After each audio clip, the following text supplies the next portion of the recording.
सभी सखियों, सहेलियों और श्रोताओं को रेणु चतुर्वेदी और संगीता श्रीवास्तव का नमस्कार। नमस्कार। बहुत सारे लोग संगीता लिख रहे हैं कि बहुत कड़ाके की ठंड पड़ रही है, कमर तोड़ ठंड पड़ रही है, और इस ठंडक में मतलब अपने अपने ढंग से लोग समय गुजार रहे हैं। धूप तो बस कितनी भी तेज हो, बस गुनगुनी लगती है, उससे ज्यादा नहीं लग पाती ना। उससे ज्यादा नहीं लगती, बिल्कुल नहीं लगती है। अब ऐसे में अगर लिखने की बात हम करें तो क्या कोई लिख पाएगा, बताओ जरा। हाँ, लेकिन क्योंकि हाथ में अगर पेन पकड़िए तो पता ही नहीं चलता कि भाई पेन पकड़ी भी है कि नहीं। बिल्कुल सही बात है, लेकिन फिर भी लिखने की आदत आज हम सखी सहेली कार्यक्रम में शामिल करेंगे, और हमारे बहुत सारे साथियों ने लिखना भी शुरू कर दिया है कि किस तरह से नई जो तकनीक आ गई है, इसकी वजह से लिखने की आदत छूट चुकी है। लेकिन फिलहाल हम आदत डालें इस बात का तो संकल्प ले सकते हैं, रजाई में बैठे बैठे चाय पीते हुए। जी है ना? बिल्कुल, और आज लेंगे। जी, और दादी माँ के नुस्खे भी आज हम लेकर आए हैं, तो जानेंगे कि किस तरह से क्या क्या चीजें हम थोड़ी थोड़ी सी छोटी सी अपनी रसोई में प्रिपेयर कर सकते हैं, बना सकते हैं। बनाते ही रहते हैं बहुत सारे लोग, जैसे कि उसमें आज हम खास विषय लेकर आ रहे हैं। हाँ, अदरक। अदरक, जी हाँ। और साथ ही साथ आज द्वितीय प्रधानमंत्री श्री लाल बहादुर शास्त्री जी की पुण्यतिथि भी है। जी, तो हम उन्हें नमन करते हुए उनकी बात तो करेंगे ही, लेकिन एक विषय और है। जैसे कि हम बार बार ठंड ठंड की बात कर रहे हैं, और लेकिन बातें जो होंगी हमारी वो बहुत गर्मजोशी वाली होंगी। तो जाहिर है कि गीत मंजरी में आज का विषय है जी, और ठंड का मौसम। हाँ, ठंड का मौसम, और साथ ही साथ जो गीत हैं वो भी काफी हमने कोशिश की है कि भाई श्रोताओं के पसंद के रहें, तो गीतों के जरिए भी थोड़ा सा ठंड का आनंद लिया जाएगा। बिल्कुल लिया जाएगा। और लाल बहादुर शास्त्री जी जिनकी हम बात करना चाह रहे हैं, आप सब जानते हैं कि जिनकी एक सिर्फ आवाज पर पूरे देश ने, मतलब बहुत अधिक प्रतिशत में लोगों ने एक समय का अपना भोजन त्याग दिया था ताकि सबको अनाज मिल सके, सबको भोजन मिल सके। और वो संगीता सिर्फ उस समय की बात नहीं थी, बल्कि अभी तक जिन्होंने उस समय संकल्प लिया था वो अभी तक उस पर कायम है। हफ्ते में एक दिन एक समय का लोगों ने अपना खाद्यान्न छोड़ दिया था, भोजन नहीं करते थे, व्रत जैसा एक संकल्प लिया था। तो ये थी उनके कहने में ताकत, क्योंकि लाल बहादुर शास्त्री जी जिनका कि आज पुण्यतिथि है और उनकी स्मृति को हम नमन करते हैं। और इन पे दो पंक्ति रामकिशोर शुक्ल जी ने लिखी है। 10 जनवरी सोम दिन सन 66 की रात, बना अमंगल हित मंगल की प्रभात। तो आज फिर मंगल की प्रभात है, जब एक दिन पहले जबकि इसका अमंगल हो चुका था। और शास्त्री जी के जीवन की अगर हम बात करें तो उनका जन्म 2 अक्टूबर 1904 को उत्तर प्रदेश के वाराणसी से 7 मील दूर एक छोटे से रेलवे टाउन मुगल सराय में हुआ था। जी, पिता का नाम मुंशी शारदा प्रसाद श्रीवास्तव और माता का नाम राम दुलारी श्रीवास्तव था। पिता पेशे से शिक्षक थे। जी, और क्योंकि लाल बहादुर परिवार में सबसे छोटे थे, तो घर में सब नन्हे कहकर बुलाया करते थे। छोटेपन में ही पिता का देहांत हो गया। परिवार इन तमाम कठिनाइयों को पार करता रहा, और लाल बहादुर ने हरिश्चंद्र स्कूल से माध्यमिक और काशी विद्यापीठ से उच्च शिक्षा प्राप्त की। काशी विद्यापीठ से उन्हें शास्त्री की उपाधि मिली, और ये उपाधि उनके नाम का पर्याय बन गई। जी हाँ, और 1928 में शास्त्री जी का विवाह मिर्जापुर के निवासी श्री गणेश प्रसाद की पुत्री ललिता देवी से हुआ। लाल बहादुर शास्त्री दास्ता से आज़ादी की तरफ बढ़ते भारत को देख रहे थे, और उम्र उनकी बहुत कम थी, लेकिन बाद में भी देश के संघर्ष में वो आगे आए। महज 11 साल की उम्र में वो राष्ट्रीय स्तर के सक्रिय कार्यकर्ता बनने की दिशा में चल पड़े। महान विद्वानों, राष्ट्रवादियों और खासकर उन पर महात्मा गांधी जी के विचारों का बहुत प्रभाव पड़ा। जी, 1930 में नमक सत्याग्रह पर महात्मा गांधी के आह्वान पर श्री लाल बहादुर शास्त्री भी तमाम देशवासियों के साथ हो लिए और इस स्वतंत्रता के संघर्ष में शामिल हो गए। ऐसे और भी कई अभियानों में उन्होंने नेतृत्व किया, और कई बार जेल भी उन्हें जाना पड़ा। इस आज़ादी के संघर्ष ने उन्हें पूरी तरह से दृढ़ बना दिया। धीरे धीरे वो सक्रिय राजनीति का चेहरा बन गए। जी हाँ, और उनके पराक्रमी स्वभाव को पूरा देश जान चुका था, और उत्तर प्रदेश का संसदीय सचिव नियुक्त किया गया। इस प्रकार आज़ादी के बाद उनकी क्षमता, उनकी मेहनत पूरे प्रदेश में एक मिसाल बन गई। 1951 में उन्होंने दिल्ली में केंद्रीय मंत्रिमंडल के कई विभागों का कार्यभार संभाला। रेल मंत्री, परिवहन एवं संचार मंत्री, वाणिज्य एवं उद्योग मंत्री रहे, और भी कई उन्होंने बहुत बहुमूल्य, बहुत ही गंभीर पद उन्होंने संभाले। बहुत गंभीर जिम्मेदारियां उनके ऊपर थीं। उनकी प्रतिष्ठा लोकप्रियता और उनके निर्णय क्षमता और निष्ठा, उन सबको हम आज भी याद करते हैं, सलाम करते हैं। जी, और 9 जून 1964 को वो देश के द्वितीय प्रधानमंत्री बने।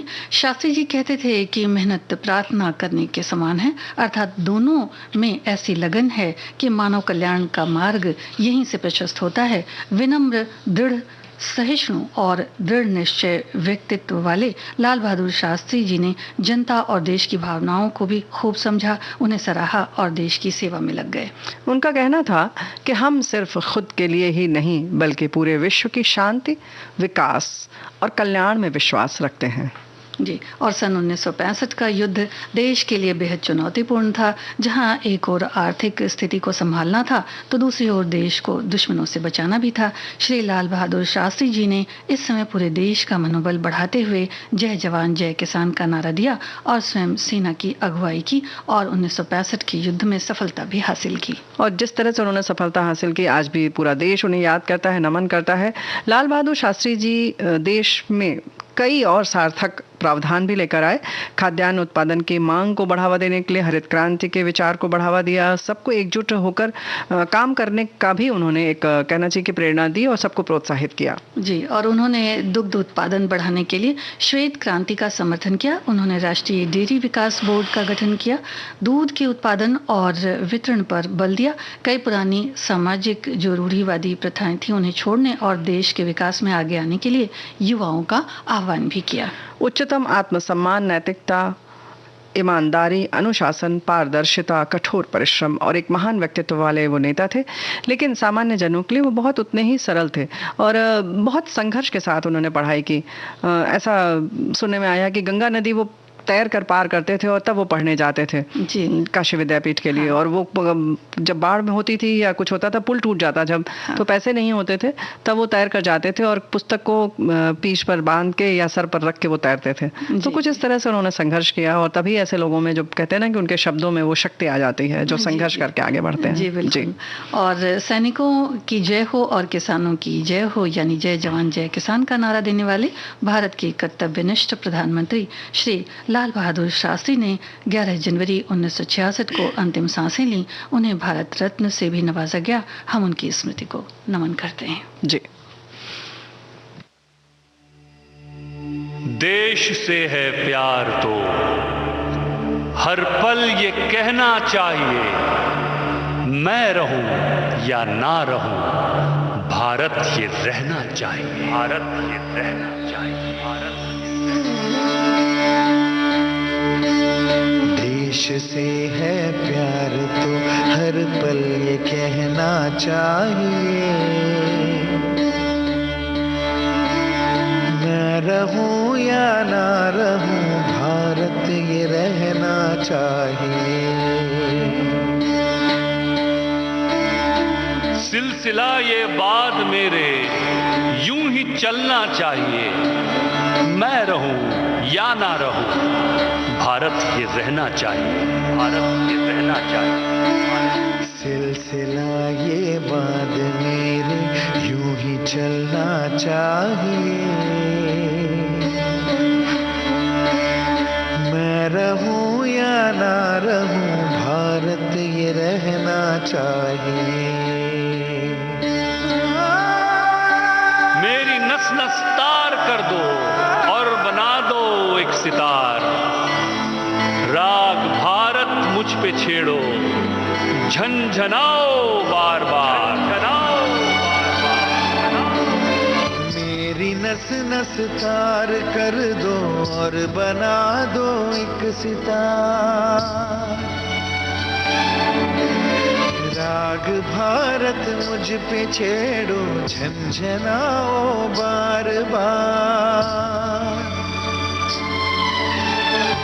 देश से ये प्रेम आंखों से झलकना चाहिए, देश से ये प्रेम आंखों से झलकना चाहिए, मैं रहूं या ना रहूं, भारत ये रहना चाहिए।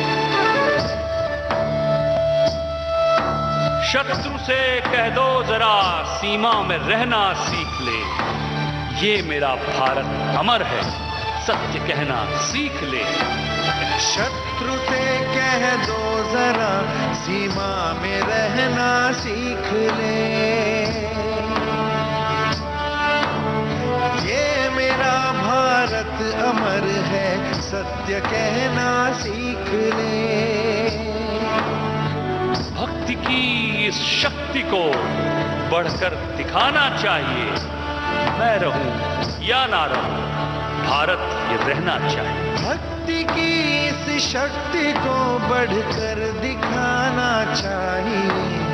मैं रहूं या ना रहूं, भारत ये रहना चाहिए। है मुझे सौगंध भारत, भूलूं ना एक क्षण तुझे। है मुझे सौगंध भारत, भूलूं ना एक क्षण तुझे। रक्त की हर बूंद तेरी है तेरा अर्पण तुझे। युद्ध ये सम्मान का है, मान रहना चाहिए। है मुझे सौगंध भारत, भारत है मुझे। भूलूं ना एक क्षण तुझे। रक्त की हर बूंद तेरी है तेरा अर्पण तुझे। युद्ध ये सम्मान का है, मान रखना चाहिए। मैं रहूं या ना रहूं, भारत ये रहना चाहिए। मैं रहूं या ना रहूं, भारत ये रहना चाहिए। मैं रहूं या ना रहूं, भारत ये रहना चाहिए। हमारे बहुत सारे श्रोताओं ने श्री लाल बहादुर शास्त्री जी को याद किया है, अपने पूर्व प्रधानमंत्री को शत शत नमन कर रहे हैं। जी हाँ, बिल्कुल। कुछ ऐसी शख्सियत थे ही वो। जैसे हमने तो एक दिन की बात की और ये बिल्कुल सच है कि हमें किसी साथी ने लिखकर याद दिलाया कि उन्होंने कहा था सोमवार को एक समय कोई सब लोग अगर छोड़ दें एक समय अनाज खाना, हाँ। तो पूरे देश को अनाज मिल जाएगा जी। और इसका पालन लोगों ने किया और आजीवन किया और बहुत सारे लोग अभी उस समय के हैं जो अभी भी उस संकल्प पर कायम है। तो बड़ी अच्छी बात है, ये जज्बा होना चाहिए और देश के लिए जब भी बात हो तो मैं रहूं या ना रहूं, भारत रहना चाहिए। इसके लिए कुछ भी करना हो तो कुछ भी, जो भी करा जाए वो कम है, मुझे लगता है ना। और छोटी छोटी जगहों को, जमीनों को भी उपजाने का भी उन्होंने कहा था कि हाँ। भाई आप ज्यादा से ज्यादा फसल उगाएं। तो ये जब सोमवार का व्रत हो गया और फसल उगी तो फिर हरित क्रांति जैसी चीज हो गई देश में। जी। और लिखने की आदत की बात जो हमने आज कही अपने श्रोताओं से, तो देखिए बहुत सारे श्रोता लिख भी रहे हैं। हाँ। और हमारे कुछ श्रोता ये भी लिख रहे हैं कि लिखने की आदत तो बिल्कुल गुम सी हो गई है, शायद बिल्कुल हो गई है क्योंकि लैपटॉप है, मोबाइल है, कंप्यूटर है और इतनी सारे चीजें हैं कि लोग उसमें ज्यादा पसंद करते हैं। क्योंकि मुझे तो ऐसा लगता है कि लिखी लिखाई चीजें मिल जाती हैं तो कभी ऐसा लगता है कि भाई क्यों कलम उठाई जाए, लेकिन ऐसा नहीं है। अगर कलम उठाएंगे, लिखेंगे तो इससे काफी सारे फायदे भी हैं। क्या फायदे होंगे? जैसे बहुत सारे फायदे। अब लिखने के लिए जैसे तुमने कहा तो लोगों ने फेसबुक पर लिखना शुरू कर दिया, लेकिन क्या हम मोबाइल पर लिखने की बात कर रहे हैं या कलम उठाकर लिखने की बात कर रहे हैं, कागज पर लिखने की बात कर रहे हैं, है ना? तो भाई जाहिर है हमारे बहुत सारे साथियों ने जैसे लिखा है, एक ने लिखा है कि हर कोई तेजी से टाइप कर सकता है आज और संदेश भेज सकता है। डिजिटल प्रौद्योगिकियों में विशेष रूप से लिखित संचार को प्रभावित किया है। हम पेपर पेन लिखना भूल गए हैं। पुरानी दिन याद आते हैं जब हम हर रोज डायरी लिखते थे। आज हम लिखना शुरू कर सकते हैं, बस वो जुनून ले आते हैं। और जब VBS के सुमधुर गीत सुनते सुनते तो बिल्कुल आप सुमधुर गीत हम सुनाते रहेंगे और आप लिखते रहिए, कितना अच्छा लगेगा, है ना? जी जी। और हमारे एक श्रोता भी लिख रही हैं कि लिखने की आदत के बारे में मैं तो यही कहूंगी कि ये अच्छी आदत है। इससे हमारे लेखन में सुधार होता है, साथ ही शब्दों में सुधार, वो हमारे भूलने की आदतों में भी काफी सुधार होता है। क्योंकि कई बार जैसा कि हमारे इन श्रोता ने लिखा है कि भाई डायरी लिखा करते थे, तो इससे भी ये होता है कि जो आदत होती है, कभी कभी हम कोई जरूरी चीज होती है भूल जाते हैं, तो अगर डायरी है तो उसे हम खोल कर देख लेंगे तो फिर याद आ जाता है कि भाई क्या चीज रह गई। बिल्कुल सही बात है। और याददाश्त तो अच्छी होती है। हमारे एक साथी और लिख रहे हैं कि आज का विषय जो है ठंड का है, लेकिन लिखने की बात पे ये लिख रहे हैं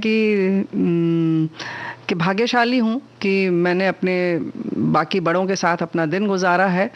और लिखने के लिए तो क्या कहा जाए, तकनीक तो सचमुच आ गई है, लेकिन जो तुमने कहा ना कि याददाश्त अच्छी होती है, इसके संग संग एक बात और है।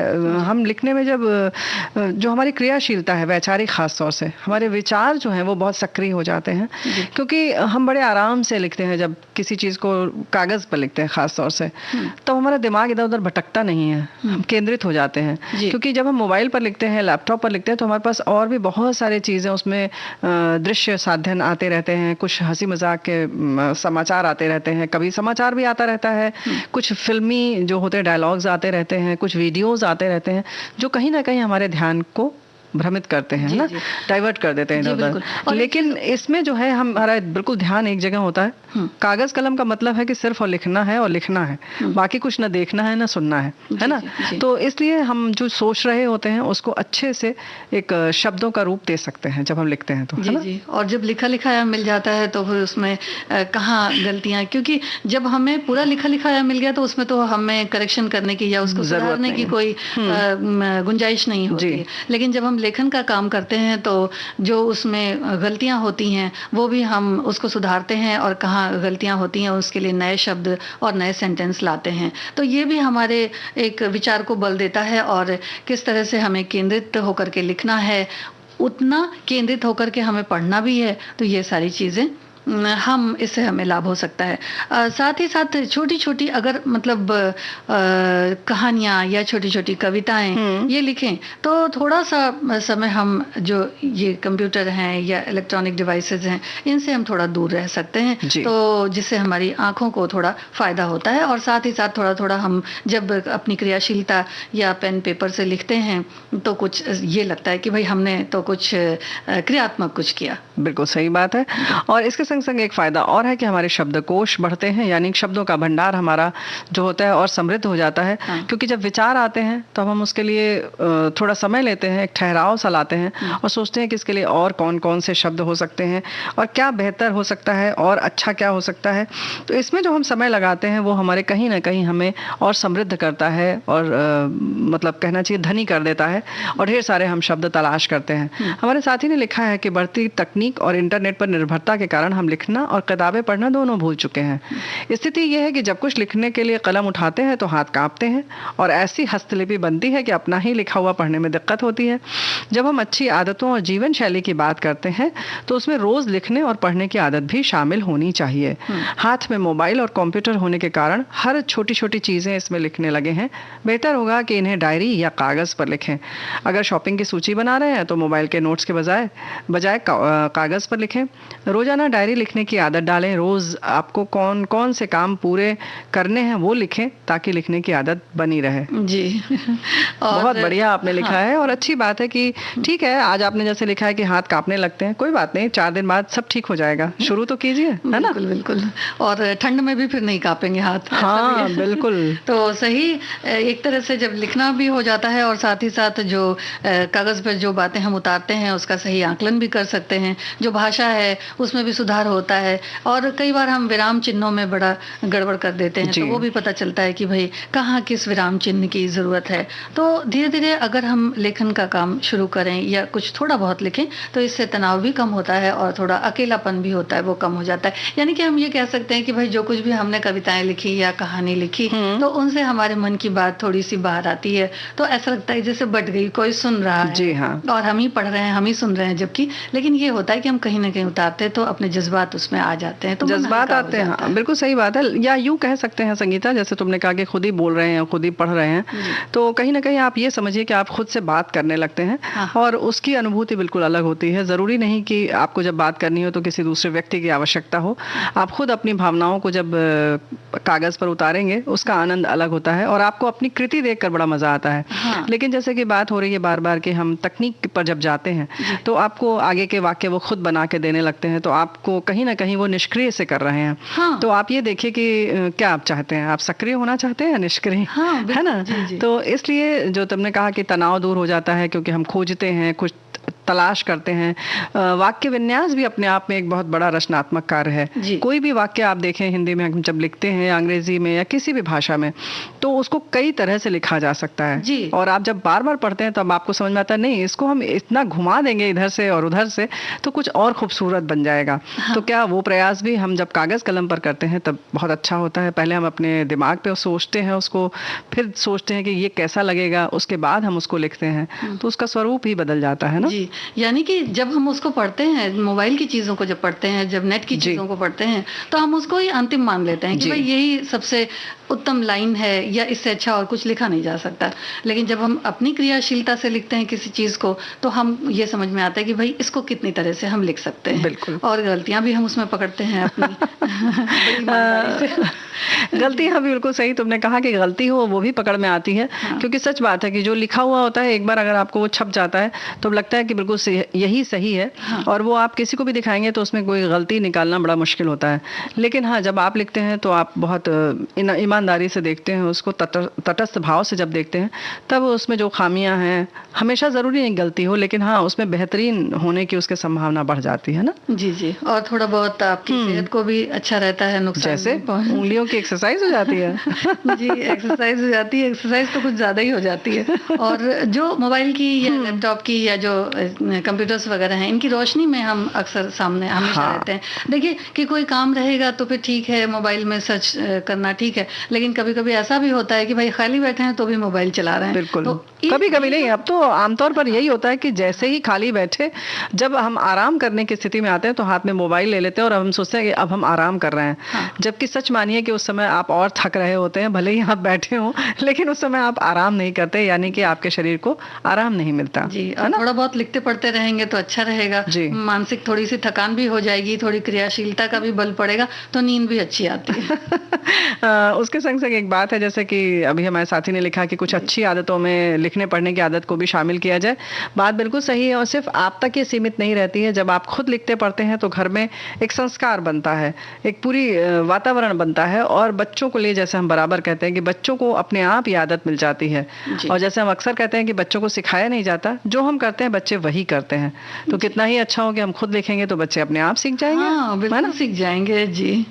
और अब एक गीत सुन लेते हैं।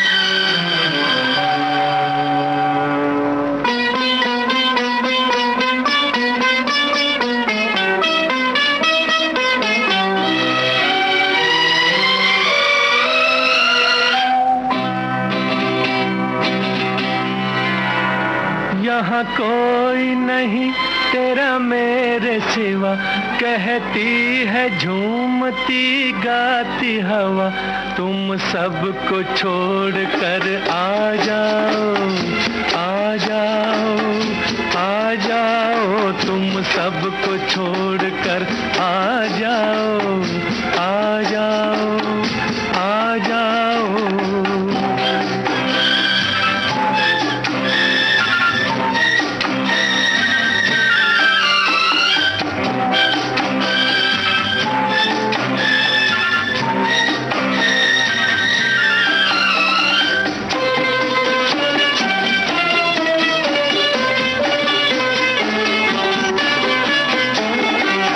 मन की उलझने सुलझाना चाहता हूँ, तेरे मन की उलझने सुलझाना चाहता हूँ, तुम्हें आज से अपनी मैं बनाना चाहता हूँ, मन के सुनहरे मंदिर मैं बिठाना चाहता हूँ, यहाँ कोई नहीं तेरा मेरे सिवा, कहती है झूमती गाती हवा, तुम सबको छोड़ कर आ जाओ, आ जाओ, आ जाओ, तुम सबको छोड़ कर आ जाओ, आ जाओ, आ जाओ।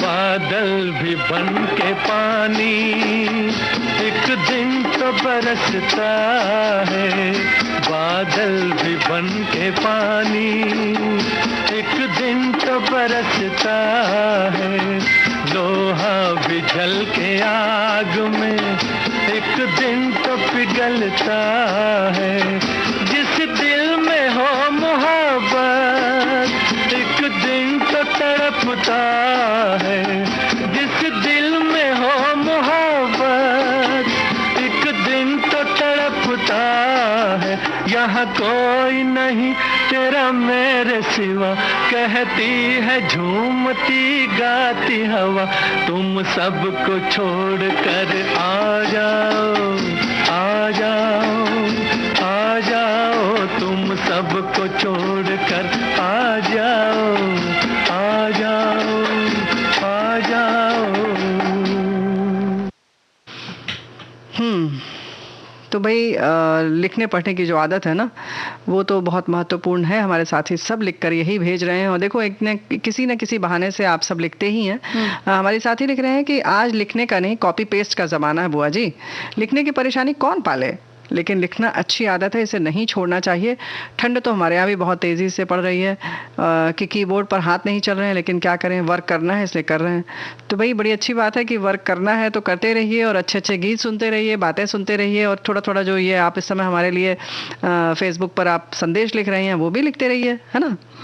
और देखिए हमारे एक और श्रोता लिख रहे हैं कि सचमुच टाइप करने से लिखने की आदत छूटती जा रही है, और मैं हर साल गीता प्रेस की एक डायरी लिखती हूँ ऐसा, उसमें दूध, बिजली का बिल, पेपर का भुगतान, जो पैसे मुझे मिलते हैं कहीं से, और जो खर्च हुए घरेलू खर्च, किसी को लेना देना, मैं सब लिखती हूँ। शादी विवाह में जो लिफाफा में देना होता है, जो मुझे मिलता है, वो सब लिखती हूँ, सिर्फ याद के लिए। यहाँ तक मुझे क्या क्या मतलब इन्हें क्या गिफ्ट मिला और क्या इन्हें देना है, यानी भेजना है, दुकान के से सामान मंगवाना है, कौन सा, वो सब मैं कागज पेन पर लिखती हूँ। इससे मेरे लिखने की आदत भी बनी हुई है, और मेरी याददाश्त भी कहने का मतलब आज ये लिख सकती हैं। क्या बात है। तो ये याद रखती हैं, कहने का मतलब ये सारी चीजें लिख करके। तो ये तो बड़ी अच्छी बात है कि इकट्ठा अगर हमें कोई जरूरत पड़े तो वो चीजें हमें एक जगह मिल जाती हैं, और फिर परेशान नहीं होना पड़ता है।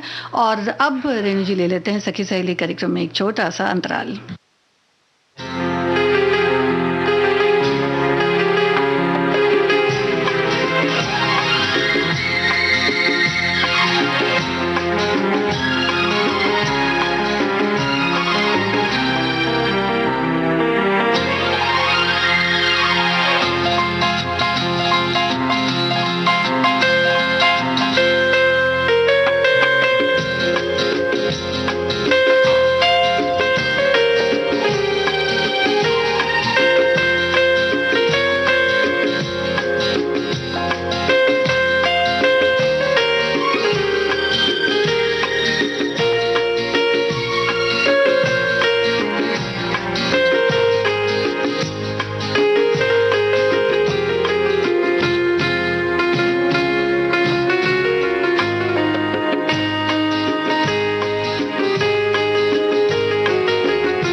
ब्रेक का वक्त बिल्कुल पूरा हो चुका है और सखियों के साथ हम बिल्कुल हाजिर हैं। साथी भी हमारे बैठे हुए हैं और बहुत सारे साथियों ने लिखा है कि लिखने का कोई विकल्प नहीं है। मैं रोज की बातें डायरी में लिखा करती हूँ और लिखी हुई बातें याद रहती हैं, अन्यथा भूल जाना बहुत ही सहज सी बात है। बहुत सही आपने लिखा है। एक बात और इन्होंने बहुत अच्छी लिखी है, लाल बहादुर शास्त्री जी की बात चल रही है तो एक समय के भोजन छोड़ने की बात हुई। इन्होंने लिखा है कि जब से पहला लॉकडाउन हुआ तब से मैंने रात्रि का भोजन त्याग दिया और मुझे शास्त्री जी के ऐलान से ही प्रेरणा मिली। उन दिनों ऐसा आलम था कि हर वस्तु की कमी होने वाली है, तो मेरा ये छोटा सा प्रयास था कि मेरे देशवासियों को इससे सहयोग मिले और सभी को भोजन मिले।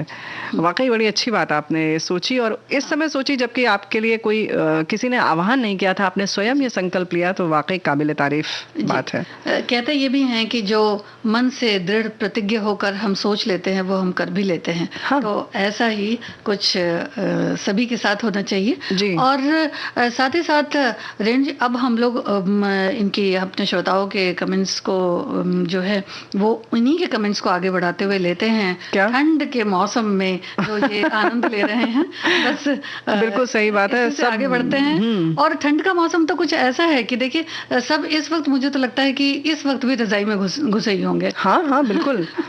तो लिखा ही है इन्होंने लिखा है कि आज एक विषय गीत मंजरी में ठंड का मौसम पर चर्चा। और गीत ठंड का मौसम स्वास्थ्य के लिए एक अच्छा मौसम माना जाता है।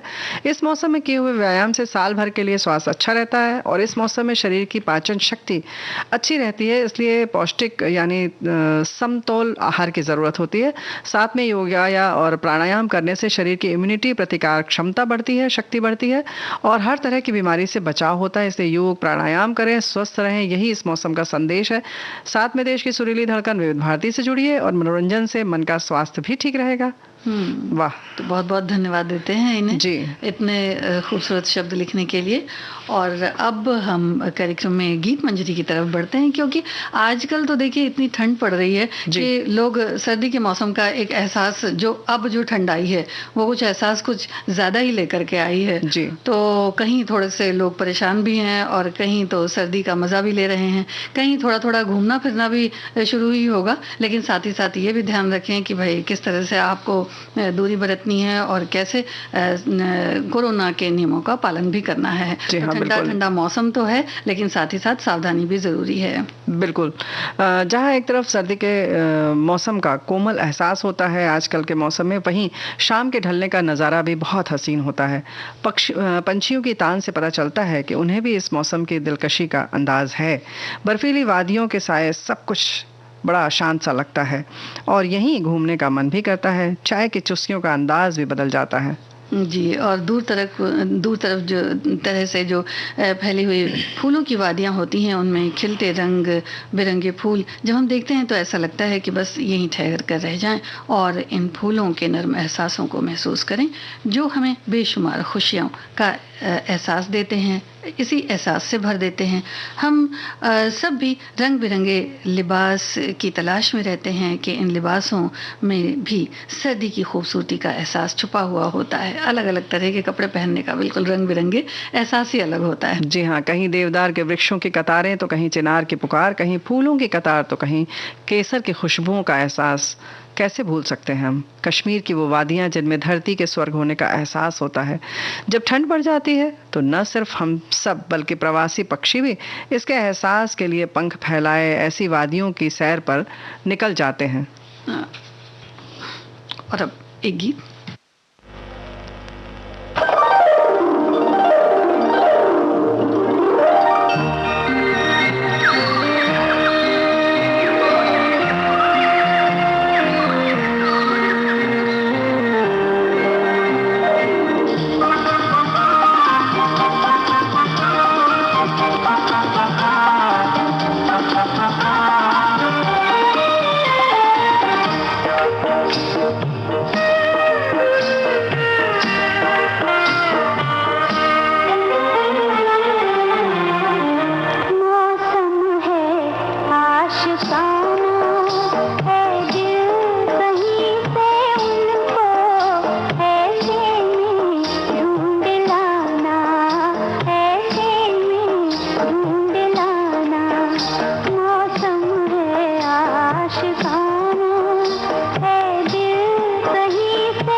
मौसम हमारे सारे एहसासों को बहुत बढ़ाता है। आंखें बंद करके अगर सर्दी के मौसम का एहसास करें, ठंडी बर्फीली वादियों को महसूस करें, तो एक बड़ा ही खुशनुमा एहसास सा जाग जाता है। और इन्हीं वादियों में हमारा दिल कहीं खो जाना चाहता है। यहाँ तक कि ठंड की चुभन को भी हम भूल जाते हैं। न ये सोचते हैं कि सर्दी लग जाएगी, बल्कि दिल तो ये करता है कि आइसक्रीम खाकर इसका मज़ा कुछ दुगना कर लिया जाए। जी, जहाँ जहाँ बर्फीली वादियाँ हैं, जहाँ ठंडे पानी की धारा श्वेत पत्थरों से टकराकर कल कल करती आगे बढ़ती है, शांत वादियों में लगता है कि ये कुछ बातें कर गुजर रही हैं। इन्हीं जल धाराओं में प्रवासी पक्षी भी अपना कुछ समय बिताते हैं और फिर अपने वतन को जहाँ से आए हैं वहाँ लौट जाते हैं। दिल की सरहदें जमीनी सरहदों से कहीं ज्यादा बड़ी हैं। शायद इस तरफ भी प्रकृति इशारे करती है। तभी तो आए हुए पंछियों को हम पहचान भी जाते हैं कि ये ठंडी के मौसम में आए हैं, हमारे ख़ास मेहमान हैं, इनका स्वागत है। और ये भी खुश होते हैं और हमारे दिल को भी खुश कर देते हैं, जो थोड़ा वक्त बिताकर अपना सफ़र उसी प्रदेश की ओर शुरू करेंगे जहाँ से एक लंबा सफ़र तय करके यहाँ तक पहुँचे हैं। और इसके साथ ही ये बहुत सारे संदेश दे जाते हैं।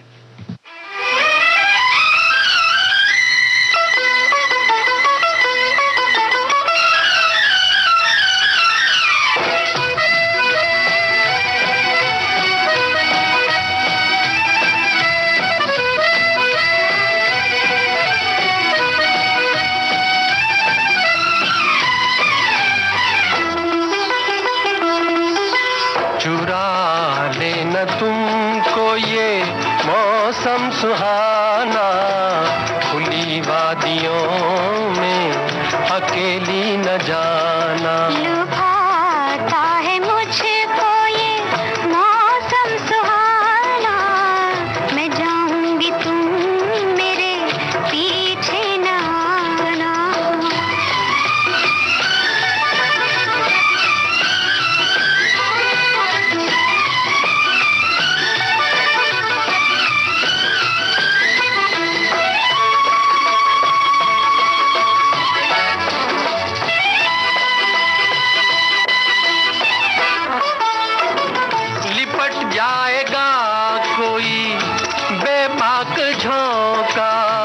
जवानी की राह में ना आंचल उड़ाना।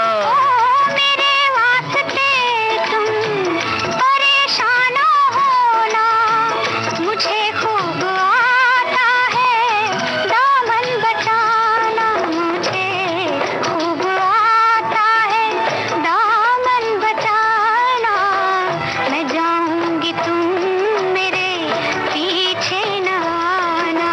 चुरा लेना तुमको ये मौसम सुहाना, खुली वादियों में अकेली न जाना।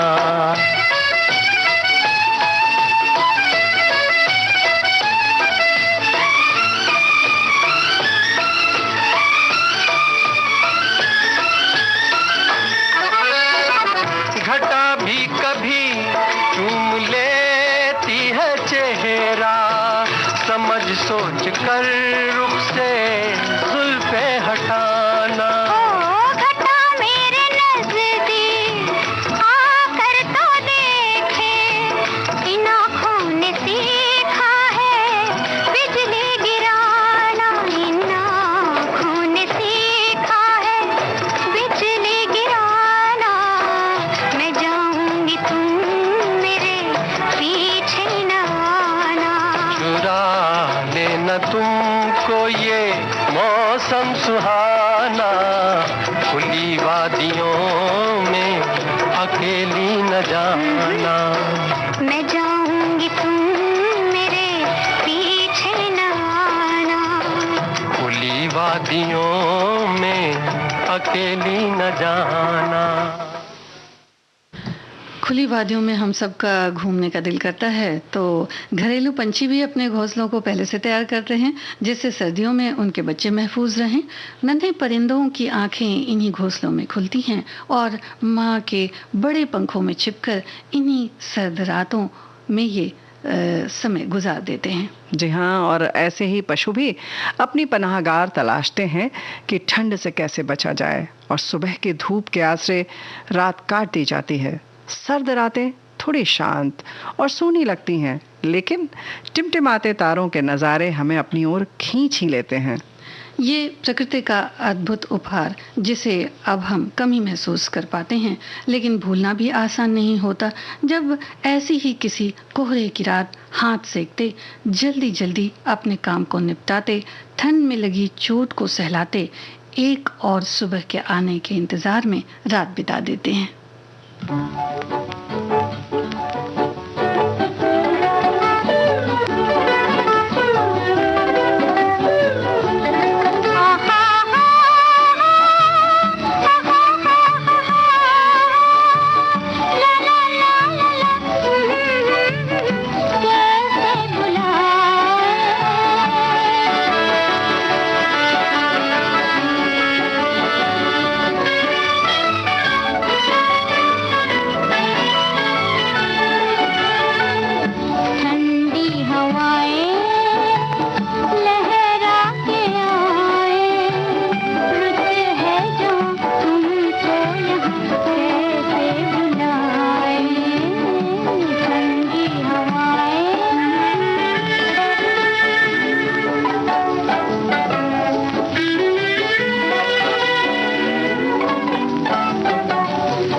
बहुत सुंदर हमारे साथी ने लिखकर भेजा है। ये वाला गीत नहीं संगीता। हाँ।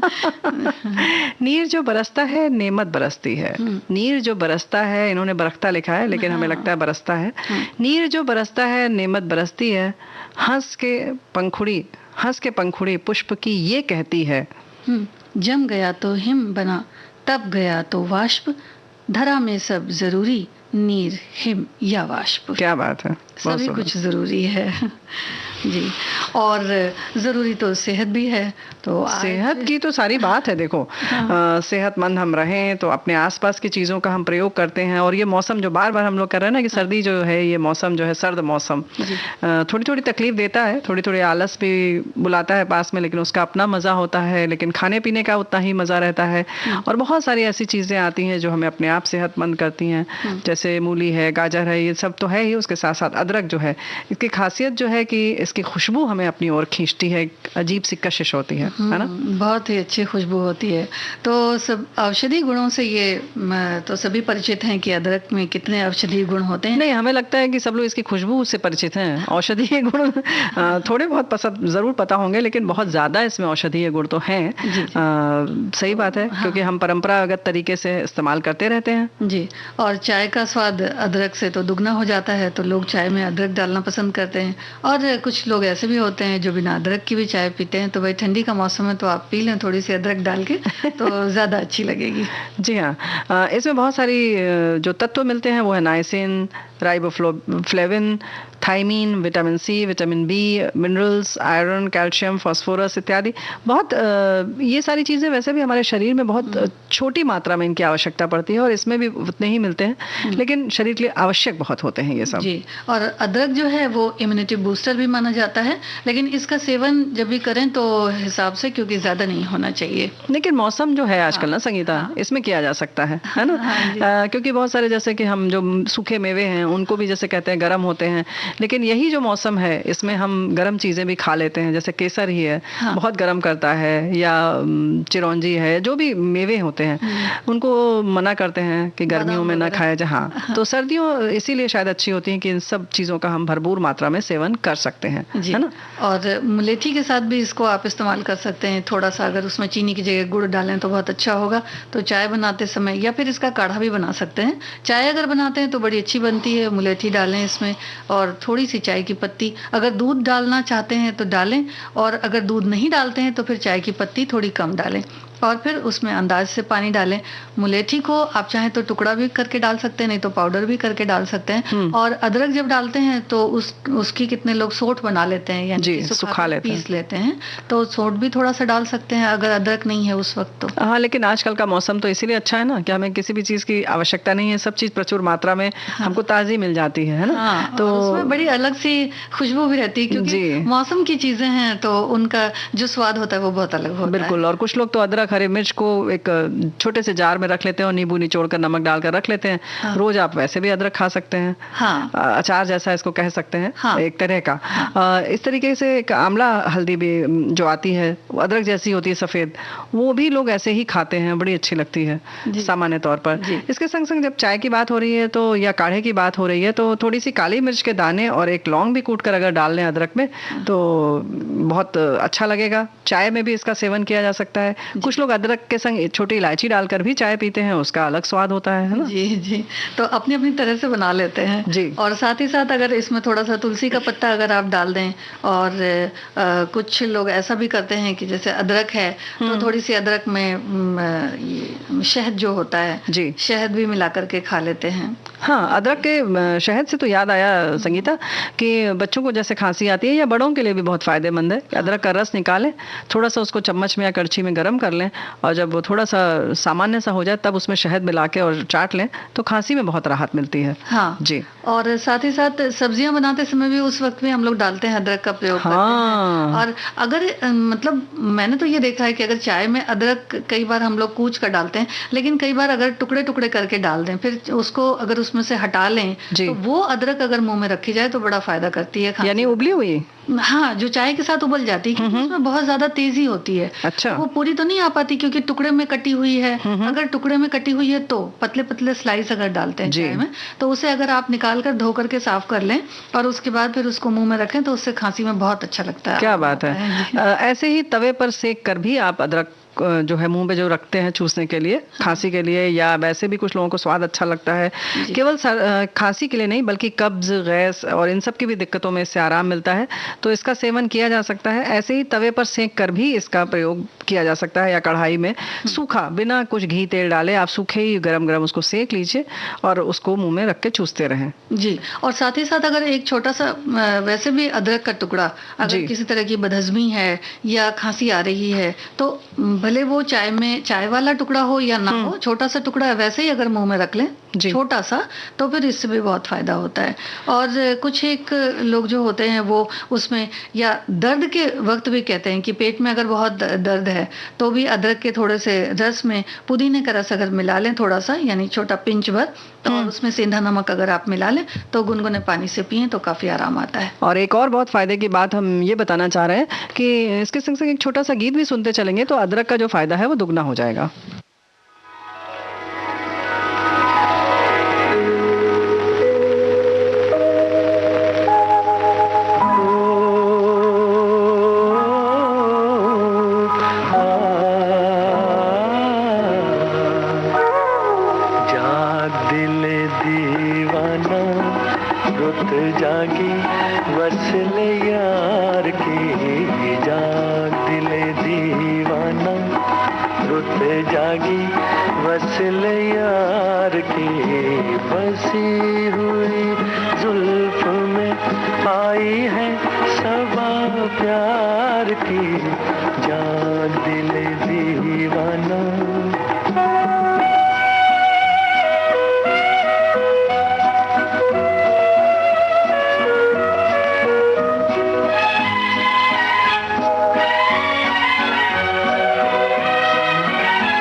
देखो जब बहुत अच्छा गीत सुन लेते हैं ना तब दिल करता है उसके बाद कुछ ना बोला जाए, है ना। वादियों में खो जाते हैं। नहीं खो गए, अब तो हम ऐसा सोचते हैं कि अब चले क्या।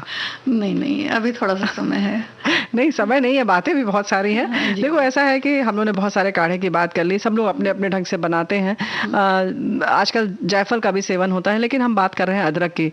सूंठ जैसे है उसका भी सेवन होता है बड़ी आसानी से, तो उसमें चिक्की वगैरह भी बनती है। लेकिन फिलहाल जो तुम बार बार बताती हो ना कि एक निश्चित मात्रा मिले, एक निश्चित मात्रा मिले, तो एक जो अचार है इसमें तुम कुछ और भी अलग तरीके का बता रही हो क्या? लेकिन ये मात्रा अब हमारी सखियों को ही देखना पड़ेगा भाई, क्योंकि हमने इसमें मात्राएं नहीं लिखी हैं। तो आप जिस हिसाब से थोड़ा बहुत लेते हैं, क्योंकि जैसे ये अचार ऐसा हो जाता है कि ये रोज के खाने में इस्तेमाल होता है, तो कम बनाए तो अच्छा है। अच्छा, तो अच्छा रहेगा जी। अदरक अभी तुमने कहा रोज के खाने में इस्तेमाल होता है, तब तो ज्यादा बना लेना। चलो चीज क्या क्या पड़ेगी ये बताओ हमें जी। अदरक को घिस लें पहले या काटेंगे? हाँ, क्या करना अदरक होगा? को छीलना होगा। अच्छा। पतला पतला काट लें, इसमें थोड़ा सा लहसुन के टुकड़े, और लहसुन को चाहे तो आप छील कर ऐसे भी डाल सकते हैं बिना जी। टुकड़े किए, और नींबू का रस और हरी मिर्च अगर पसंद करते हैं तो बीज निकाल कर डालें तो ज्यादा अच्छा है। अच्छा। काट कर, और फिर इसे हल्का सा अचार जैसा बना सकते हैं। इसमें नमक डाल दें, थोड़ी सी अगर राई पसंद करते हैं तो वो डाल दें, और अगर आप चाहते हैं तो आप नींबू के रस की जगह सिरका भी डाल सकते हैं। अच्छा, तो ज्यादा दिन चलेगा? हाँ, ज्यादा दिन हाँ। चलेगा, बिल्कुल खराब ही नहीं होगा। खराब नहीं होगा। तो भाई देखो, एक तुमने बताया तो ऐसा कर सकते हैं कि हम लोग क्या सर्दियों में आजकल और भी अचार पड़ता है ना, हाँ। तो इसके संग संग आप गाजर, मूली, अदरक, इन सबको भी एक बराबर, लेकिन अदरक थोड़ी और बारीक पतली काटे, हाँ। लेकिन गाजर और मूली या गोभी जो होती है, फूल गोभी, हाँ। इन सब का भी एक आप अचार बना सकते हैं मिक्स वाला। और इसको गर्म पानी रख लें, सब चीज़ों को अच्छे से धो लें, काट लें।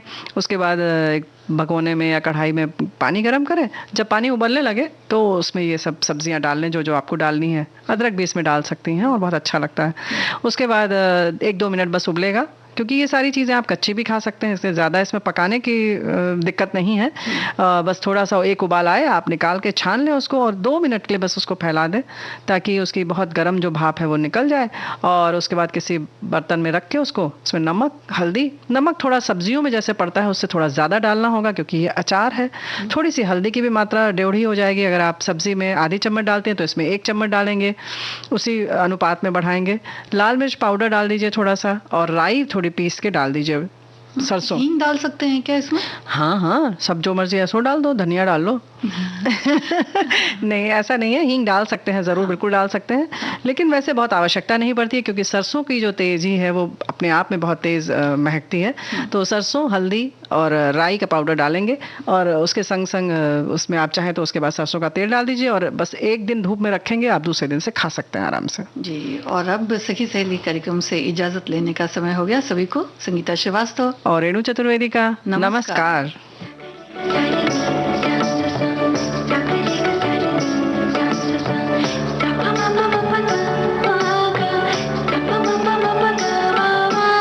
सखी सहेली।